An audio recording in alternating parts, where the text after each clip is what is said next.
TDP నేతల నకిలీ మద్యం తయారీపై మాజీ మంత్రి పేర్ని నాని ఆగ్రహాన్ని వ్యక్తం చేశారు.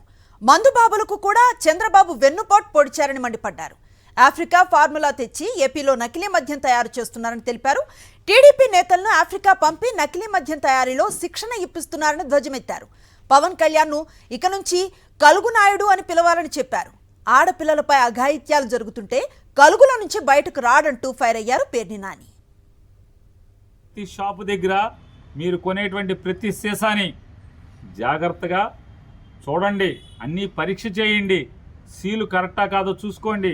అలాగే గట్టిగా డిమాండ్ చేసి అవసరమైతే ఆ సీసా మూత తీసి వాసన చూపించాకే మీరు తాగండి. ఏం చెప్తాం, వాసన కూడా అట్టా ఉందో లేదో మనకు తెలియదు. ఆఫ్రికాలో ఏం కనిపెట్టారో ఫార్ములా, ఏం చేశారో తెలియదు. ఆఫ్రికా మందు కాబట్టి తాగకుండా ఉంటే మంచిది.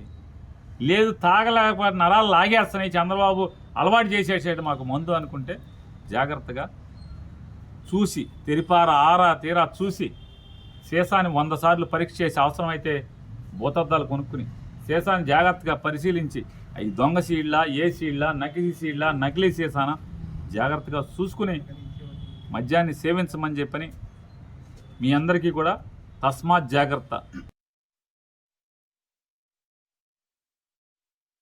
రాష్ట్రంలో మద్యం అమ్మకాలు మాత్రం జగన్మోహన్ రెడ్డి గారు ఉన్నప్పటి కంటే కూడా తక్కువగా ఎందుకుంటున్నాయి చెప్పగలరా? ఎందుకుంటున్నాయి? ఎందుకుంటున్నాయంటే మీ సొంత మందు అమ్ముకుంటున్నారు కాబట్టి, తెలుగుదేశం తయారు చేసినటువంటి సొంత మందు అమ్ముకుంటున్నారు కాబట్టి.